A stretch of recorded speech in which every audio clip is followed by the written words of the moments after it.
Hello viewers, my name is Flavia Wamala and I'm here to do an assignment. My assignment is to embrace people who have suffered from pain and rejection. Today we are talking significant life events. We are talking events which leave an impact on your life, and your life can never be the same again. Today we are going to go deeper. We are going to go through different stages and different types of abuse. Some of you know the most common one is sexual abuse, domestic violence, and emotional abuse. A number of different types of abuse. But today we are majoring in the area of rape, how it can affect you, how it can change your life around, but we will also talk about how you can get over it, because it's one of the most traumatic experiences one can ever have. But to elaborate on that, I just want you to stay focused. Please don't go away, because I have a friend of mine in this place, and her name's Christine, and Christine has seen it all. So she'll be elaborating more about that issue of rape and how it can affect someone depending on her own experience. So thank you for coming, Christine. Thank you very much. Now, who is Christine? The mother, Christine the wife, Christine the pastor, and the pastor's wife at the same time. And how do you balance those four roles? Well, I've come to a place that I've begin to appreciate that it is only God's grace that gives you an opportunity to function in those multi-roles. Not everybody, not every woman is able to do that, and without having to clash. Now, when you realize that there are many women out there crying to be what you are, you don't take it for granted. You realize you're blessed. Yes. So Christine the mother, she's someone who just loves her children. You know, she loves, but it does overlap. That's wonderful. And I think all those four roles are very important: being a wife, being a mother, being a pastor. I mean, they sound like all are very important responsibilities. Now, how was your background? Did you grow up with your parents? How did you get that desire of being a pastor? How did it start? Did you grow up in a Christian environment, like your parents were pastors? Or how did that start? I wouldn't say I had a desire of being a pastor's wife. I believe it's God's plan and God's purpose. My mother was a Christian. I will go first. My mother, she was also a pastor's daughter. Okay. And my father never used to. It was more of a, proper African man who, he's the father of the home. You want to go to church on Sunday, you go, come back. Okay. But my mom actually taught and introduced Christ to all of us, all her children. That's wonderful. And she made us want to know God more. Wow. She tells us this, when you do Tales by Moonlight, she tells us the Bible. Yeah. She just sits on the floor and she just tells us stories. So it kind of just began to stir up, who this God is, who is he? I want to know him better. That's how she got us interested in knowing God. So. Amen. Well, having grown up with both parents and loving parents, as you said, and so where did this abuse start? Dear viewers, if you don't know, we are here. Christine has experienced sexual abuse, physical sexual abuse, so she's going to tell us more. When did that start? Well, from when I began to really know that I was being abused I think it might have started earlier, but from 9 years old. Were you still living with your parents? Oh yeah, I lived with my loving parents. Yes. Okay. Now, I just want to make something clear. Things happen behind closed doors. People put up appearances. Yeah. You could look at a picture of so, in quotes, perfect family, where, this can't happen. My father was too strict for anybody to think such a thing will happen. That you can be abused in Yes. that. I never went out. Happened in your father's house? Yes. I never went out. I was so protected. I never went out. When they are having parties, my dad would say, everyone else can go, but Christine, no, not you. So I'm constantly around adults. So it wouldn't have occurred even to me that such a thing will happen. Can happen to you. You know, in Africa, you tend to have this community of family members coming and going. So I was always around family. So the abuse started. I didn't at first realize what was going on. But at the age of 9, I began to notice, 9. Wow. So then how did that happen? Was it in the house, by someone you know? Or? Well, most of it was always at home. My mom was a trader, businesswoman. She used to travel. And so I always never had this. My mom at some point began to also trade she had a bar. Like a pub. Like a pub. Wow. And it was attached to the house. Really. So was she doing the same thing, Christian, and then running a pub? No. Two things? No. She, back then, when you say you're doing a business, as far as she was concerned, it was a business. It was a business. It had nothing to do with her Christian. Yes. I know what you're saying. But it was attached to the house. Okay. But she was never there because she traded in palm oil and all of that. So she traveled a lot. And so we had helps that run the pub that was attached to the house. And they lived with us at home. And they were males. Okay. And so most times my mom was not around. In the house? Yes, she was not around. But we had this house help, that I was constantly in his care. And I think that's where it started for him. He just saw the opportunity. So was it the housemaid who did that? Yes. It started with the house help. Could you not report them? Could you not tell your mom, your dad?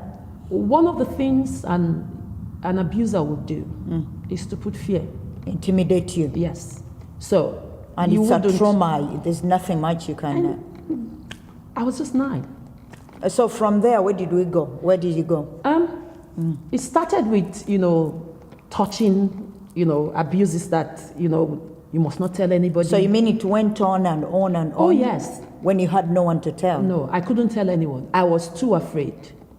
In the first place, he will tell me no one will believe you. Yeah. No one. And look, remember my parents left me in his care. So that tells you there's trust. Yeah, because people have trusted their children with all sorts of people. Yeah. So that tells you But they don't know trust. that the people they are trusting is the same one abusing their children. And it gets too traumatic for a child to open up. But these days you can see that there are some changes. Of course. There are some changes, but I think those days there was nothing to show. Because I know that in Africa, when you report, in the end, you may be the one in the wrong. In the first place, when you live in an environment where such a thing is even shameful for the person that is being abused. But not even up to today. Yeah, it's people quite are struggling. shameful. People have been raped, but they can't tell anyone because it's embarrassing. But in the end, you see them with some challenging behaviors which come as a result of that kind of abuse, and they can't trust anyone. I'll tell you this. I never knew, because at 9, who would know what sex is? Then. No one knows. It's ridiculous. I never knew what he was doing. Especially in Africa, that was too young. I never knew what he was doing, but I knew he was doing something wrong. One of the things that got me was, even till date, I only started drinking tea when I came into UK, and this is the reason why. When I used to smell in his body, it was a smell of tea. So every time I pick up a cup of tea, even after he had left our home, it's him. So I just stopped taking tea. So it became a thing of my mind. I was stuck in this place where he's messed me up completely. And so was he the only one, or did you have more? Definitely not. And now speaking, just fast forwarding, I've come to realize once a door is opened, it opened other doors. Talk about activities that are more spiritual than physical. You open a door that almost make you marked. So the moment you are out there, these activities around you know this person is marked. You can get this one too. You know, I began to wonder, why do I fall into wrong hands? I'm not someone who went out. My father never. So I was quite protected. Wow. So I now discovered even cousins were messing with me. Your cousins? Yeah, cousins were messing with me. Your Uncles, cousins using you physically? yes. Uncles also doing the same thing. Uncles, cousins? Doing the same thing. So it's amazing. One door was opened and bam, it opened a lot of other doors. So it became, even when I left school, you know, even going to look for where to work, you find out that you just attract people with the wrong kind of thinking, and all they wanted, you know, was just to have sex. And it wasn't because of a physical thing. Wow. Now I understand, mainly because of who I am in Christ. I understood why. Because I've asked that question, Lord, but why? I wasn't provocative in my dressing. In fact, I was brought up in such a way to cover up. Because it gets so complicated. Because we would think something's happened to people because they've gone out there, or it happened. And we don't expect these things to happen in a Christian home, or to someone who is a Christian. Because you were a Christian girl with a praying mom, I mean, with your mother and father in the house, and you're being abused. Someone is intimidating you there, you know. And not only that, but even your siblings come to do the same thing. It gets too bad. So, viewers, thank you. Don't go away. We'll get back to know more about this. We want to know, how can we deal with this? We'll get back to you.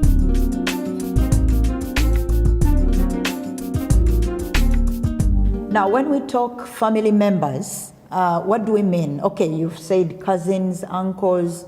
I mean, what do we mean? Family members, they also used you and... Yeah, I had cousins. They didn't live with us. But they come, you know, family comes, they come together. To visit, yeah. Yeah, cousins, no, not my siblings, my immediate younger ones and elder ones. Okay, yeah, but your cousins, yeah. And then I have uncles that come around. And, you know, these things have to do with trust. Trust. And the moment, the first time it happened, I was too shocked. Wow. I was just too shocked. I got to a point where I know that's what you've come for. So would all of them say you shouldn't mention it to anyone? Would they warn you, intimidate you? Oh, yes. Oh, so yes. you fell into the hands of a number of people who are using you but intimidating you in your father's house? In my father's house, yeah. Have mercy, Lord. Yes? So it boils down to an issue of trust. These are people, when they're around every other family member, you dare not say, and some of them are people that are looked up to. You know, so you see yourself that you are the one something is wrong with, without anybody telling you anything. Exactly, because it started when you were young. You've not spoken to anyone, you've not heard it anywhere. Yeah. And at times it looks normal because you were young. It just gets to a stage where you just almost get on with it. Surprisingly, these things are still going on. Like this generation came with this word pornography. But as years go by, I came to realize that pornography is a very dangerous, deadly thing.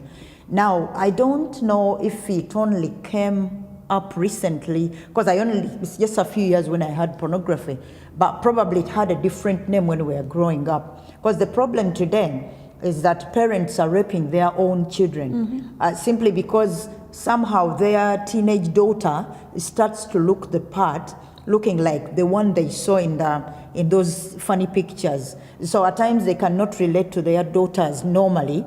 And we've seen some young girls who come to say, it looks like my dad doesn't like me anymore. Because when I come to say hello or to give him a hug, he just goes away, he doesn't sit with me. But then you realize that some of them are avoiding something. Some of them have gone ahead and used their own daughters. So, I mean, it's a very deep topic, pornography. But do you think some of your family members or some of those people who used you, do you think were influenced by pornography? Or did you hear about that? Because I, at that age, probably wouldn't know. Those days we called them blue films. Yeah, that's what we called them. The name blue when we were growing up. you find that people do strange things. But one of the things that have helped me is that I've come to realize that these things are spiritual. And I had an encounter, not once, not twice, not 3 times, of my own father. Thank God, I keep saying this to myself, thank God it never happened. But my father wanting to have sex with me. He too wanted to. Yes. But he never succeeded. No. I used to go to bed. When I noticed it the first time, I started going to bed with a knife. I would come. My mom was never around. Businesswoman, always on the trip. And honestly, she did all she was doing because But she of didn't us. realize someone was abusing her daughter. No, she wouldn't even think along those lines. Especially not even with my dad. And because fathers are there for security anyway. Yes. You wouldn't expect them to do such a thing. And so. also, she was not leaving me in the hands of strangers. I had my brothers, I had my uncles, I had my, it was a family. So she felt, if I'm not here, they are there. And she constantly had to travel because she took care of the family. Wow. So it's for me, it wasn't mommy's not there. But what I felt as a daughter was, as a mother, you need to become sensitive to things. When you now want to travel, your daughter that never used to worry, start crying. As I say, mommy, don't go, or take me with you. So did you cry? Oh, yes. I tried to find a way to tell her. Yeah. And she would just say, come on, you have your brothers, you have everyone, what do you need? I need to go. And when my father tried, it's really sad. I don't know where that, because I was terrified of my father. Really terrified, as far as I'm concerned. My dad, was someone, we called him all kinds of names just to show what we meant by him being, this man is mean, he's strict. But when it started, at first, I thought he was drunk, to be sincere. I actually thought my father was drunk. Because I was sleeping, and suddenly I felt someone sitting by my side. And suddenly I felt a hand going under my dress. And then I opened my eyes, and lo and behold, who did I see? My father. I shut my eyes quickly. And then embarrassing. I kept knocking his hands off. And I began to ask myself, what's wrong with that? Why is he doing this to me? And I began to weep. And then I would move his hands, he would put the hands back. And in that same room, you have almost 10 other children sleeping. So you'll be wondering, what was it thinking? You can't do that. But after that first night, I would go to bed with a knife. And I said to him one day, I said, if you come close to me, I would stab you and I'll kill myself. So every time you slept with a knife? I did. Ready to stab him if he tampered with you? Oh, yes. Oh, yes. Oh, yes. Don't go away. We are coming back.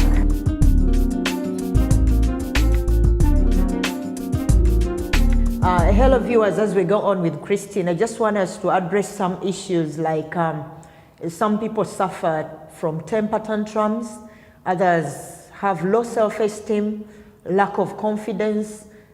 Some of these things I suffered myself, but as I told you that every abuse is abuse.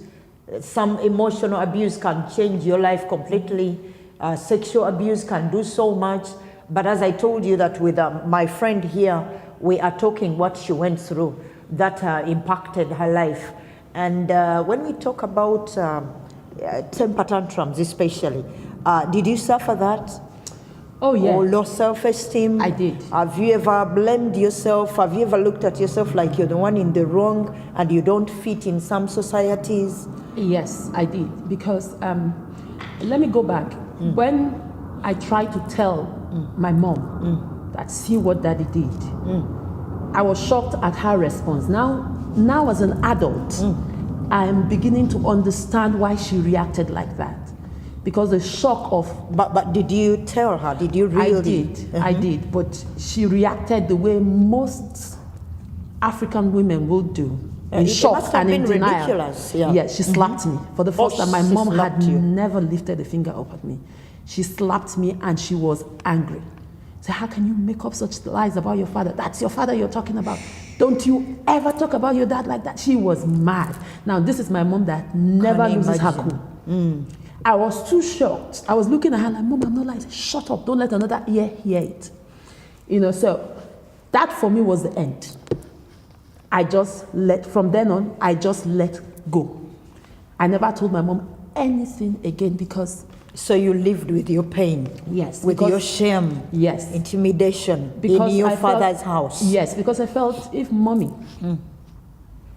will not believe me, now that's my mother, then no one else will. And, probably I brought it on myself. And when you bottle up emotions, the scriptures tells us that to whom you yield yourself to, slaves you become. When you bottle up emotions and you don't give it up to God, it becomes a master over you. I've come to realize all of that now in my journey with God. That things once you say no, this is mine. Now pain, joy, whatever emotions you have, you're not supposed to be clinging, or when you let it go to God, just give it to God. When you have pain, give it to God and leave it at the altar. Because if you yield yourself to those things, they become an instrument in the hands of the enemy. I know what you're saying. And when I began to bottle up all those emotions, especially when I'm very close to someone and suddenly the next I know it's come to sex. It just happens. And friends have sold me out. When I got raped in school. Actually, twice. In school as well? At home and at school? In school, but twice in school. Someone I called a friend, we went visiting another school. So all these things are happening, but you are still a Christian? Oh yeah. You never backslid, but these things are happening while you are... I did backslide at some point. It just got ridiculous. God was not, you get to a place when you've gone through so many pain in life. You don't care anymore. You feel God is not there. In fact, if it's there, why is it happening? You ask yourself, if God is there, why is it happening? So let's talk about this whole journey. What was the most painful moment? What was the most painful thing that you can look up to and you say, okay, all these things happened, but what hurt me most? Yeah? What did hurt you most? What was that? Was my mom not believing me. Your mom? Not believing me. Your mother did not believe in you? Not believing that this happened. And I didn't have anyone to talk to. I grew up. Now, when a daughter, a child, a human being, have such a large family, and yet in the midst of that largeness, you can't talk to anyone. And when you finally do open up to say, let me speak, you are shouted down. And of all people, I loved my mom, I still do. But I felt at that point in time, that was it. She did not listen. She did not listen. She did not listen. She reacted too quick. We pray that the parents of this generation will be able to listen. Yeah, she trusted even more. If it doesn't make sense, you just want to listen to what your child is saying. She trusted more. I felt what she should have done was to have, even if it was too embarrassing for her, which I understand now, have taken me aside and speak to me. Because it's another thing trying to do a fiction of a decent family, whereas a lot of things going on something underneath. is eating up. So how did you recover from? Because I'm saying this because these days people confuse the two. There is what we call emotional recovery, and there's also forgiveness. So did you forgive? And how was your recovery about? Because those traumas were just beyond understanding. You asked the question earlier that you're still a Christian. You don't never backslided. Now, you get to a point in your journey in life where you get angry at God. Yeah. You see him as the one that has caused or made all of this to happen, because you can't blame anyone else, not even the devil. But at least you knew there was a God. Yes, because you feel if he's all powerful, you have been taught he's all knowing, you've been taught he can do anything, and here, when you need him most, he's not there. And all of that was what made me. I was still in church, by the way. Wow. But I was not serving God anymore. But I had to go to church. I was still in church. I was angry. And it got to a stage where I now knew. Now I was in control. No longer the innocent, girl that was taking abuse of. I was now the one in control. So I knew what I was doing. I began to use my body now as a tool against men. Wow. So I began because I felt used. I have been used all my life. I have been abused I just didn't care. And what did I do? I went, most of the men I began to date were married men. Married men. I just found myself, if I dated a single guy, it was maybe years back, but I just found myself just married men I was going after. So the issue of forgiveness or emotional healing had to come, as I traveled, as I went on in my journey. It just didn't happen. I had to get to the end of that road where there is nowhere else to go. You can't go up, you can't go down, you've done it all, you've seen it all, you've messed up enough. And then that is when there is now a need for you to need God. You really need him now. You now cry out to him. That was what happened to me. I got to a point in my life where I realized now, I can't do this anymore. I still want us to address the forgiveness bit. Yes, I can't do this anymore. Emotionally, I was all messed up. I was talking about anger, throwing up tantrums, getting for no reason at all. You just burst out in anger. You're destroying things as you go. You just you carry a TV set, you hit it on the ground. You go up the roof and some embarrassing things. Yes, so you find yourself doing things like that. But I had to come to a place with God where first I had to forgive me. It wasn't me. Christian forgiving Christian. Yes, it wasn't me. It wasn't because I did anything wrong. This is, we all have a story. Jesus said, "Lo, I come to do according to that which is written concerning me." He didn't, the Bible says he didn't commit any sin, but he went through pain. It is part of the plan. The enemy, I'm not saying God planned it, but the enemy will think he's in charge.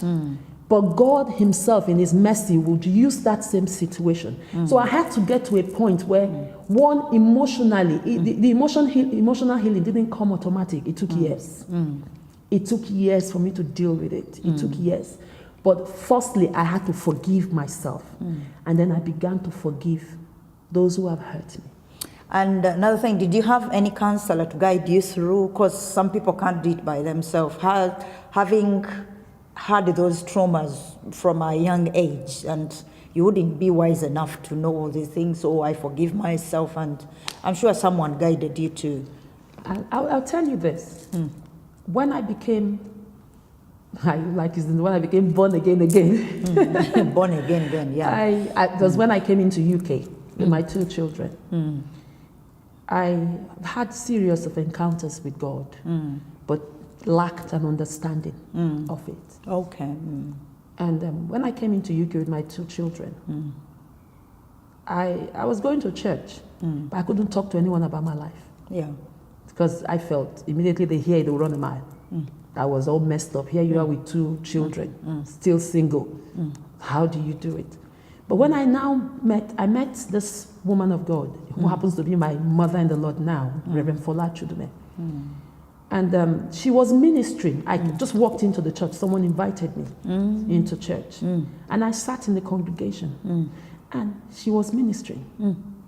And I could have swore that someone told her about me. And I kept looking around. Who is what? And everyone else disappeared in that hall. It was just me, her, and God. And it was as if the Lord was speaking my life. She was talking, and I said, who told this woman about me? I've never had such an encounter before. Never, ever had such an encounter where it looks as if a book was opened and your life was being read to you. And what she was saying probably was being interpreted differently to other people. But as if someone was in my face and talking, and talking, like and talking in my face and talking. At the point I was saying, what's going on here? The person that invited me, I said, but she doesn't know anything about me. The one who invited me doesn't know anything about me. So who could have told this woman about my life? And that was the first time. I went back home and I wept. Wow, wonderful.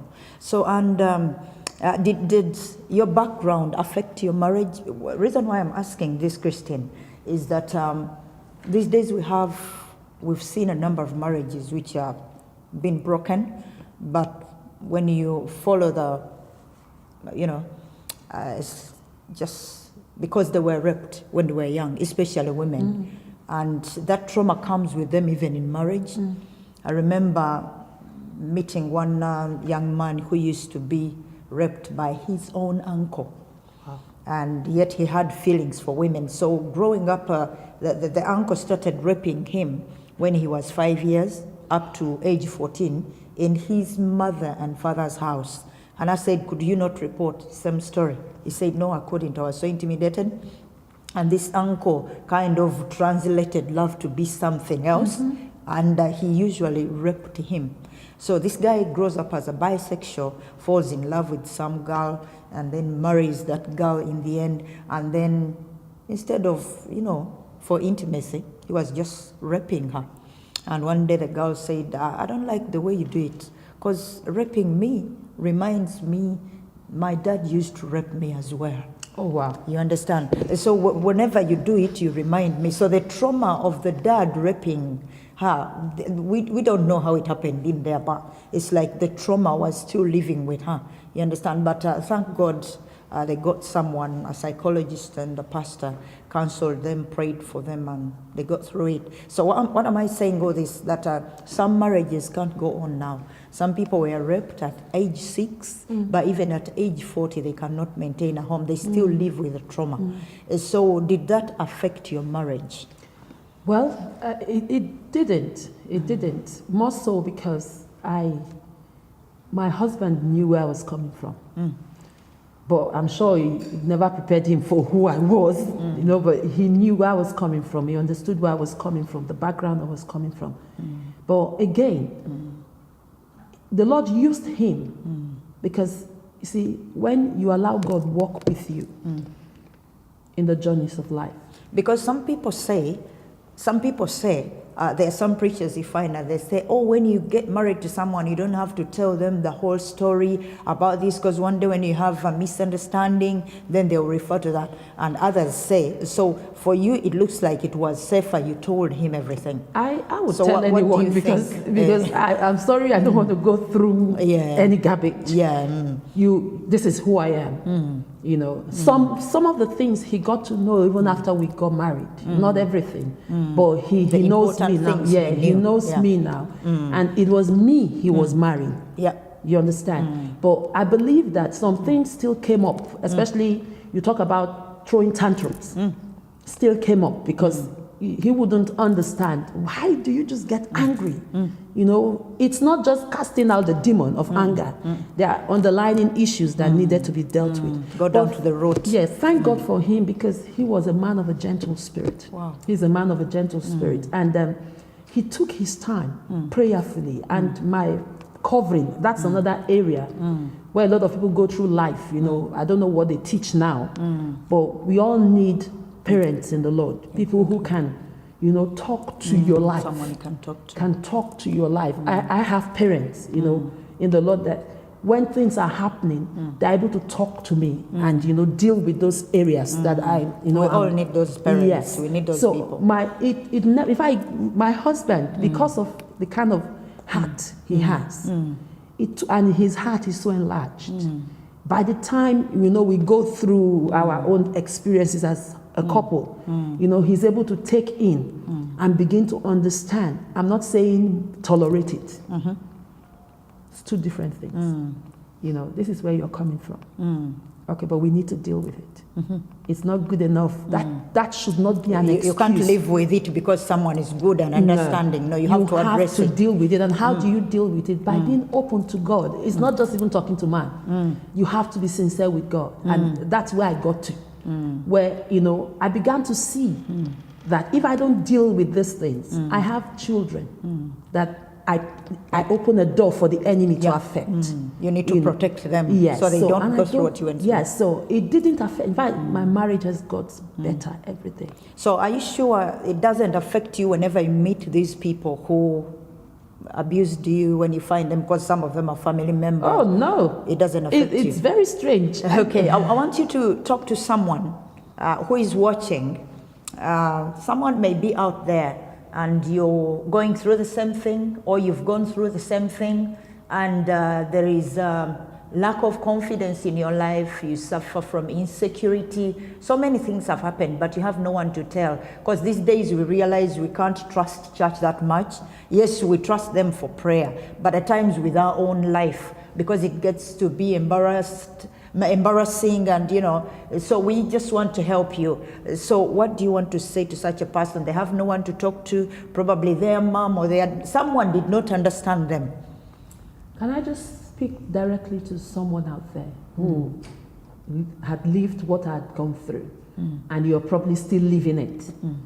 That there is a God you might be angry with at the moment because you feel that He's forsaken you when you needed Him, or when you need Him, He's not there. It's not true. He doesn't love you. That He loves you, and everything that is happening to you will work out for your good. You'll probably be wondering, how on earth will it work out for my good? I feel like killing myself at this very moment. But you know what? If you do, it is almost like what we are talking about terrorists now. If you allow fear, they have won. If you allow the enemy intimidate you and mess up your future, what happened to your dream? What happened to the life you wanted to live? You don't have to be quiet. There must be someone you can talk to. I would always advise a pastor, but like Flavia said, a lot of things are happening, but there must be somebody you can talk to, someone who knows their onion, someone who knows what they are doing, that you can open up to. And if you need to go for professional counseling, please do, but don't bottle it up. You could kill yourself doing that. And in case you need to know our details, Pastor Christine is available. I'm available. Just under the screen, you'll find our details, where you can find us and our contacts. We just want to let you know that it's not too late. There's help out there. All you need is right information. May God bless you, but I'll ask Pastor Christine to do a brief prayer for those who are viewing. Thank you so much for your time, and may God bless you as we wind up with a word of prayer. Father, we just want to thank you. We give you praise. Thank you because you are God who understands and knows the pain in that heart that is listening and watching. Thank you because this is why Jesus came, to heal, to bind up the brokenhearted. For that man, for that woman, for that boy, for that girl that is being abused, that probably don't have anyone to talk to. Lord, I lift them up before you at this point in time. I ask that the way you brought me out of the miry clay and you set my feet upon a rock, that Lord, you would do same for this person. For that woman that is weeping her heart out, saying, Pastor, you don't understand. Amen. I can't talk to anyone. Lord, I ask you will do what you did for me. Hope can be restored. Life can be changed. They can have a better future like you have done for me. And I come against every spirit of fear. I come against the power of intimidation. I command it destroyed over your lives in the name of Jesus. Every prison door where you have been shut up, I command the doors opened up in the name of Jesus. And I speak liberty. Amen. I speak the peace of God. Amen. In the name of Jesus. Thank you, precious Lord. Amen. In Jesus' name. Thank Amen. you. See you some other time.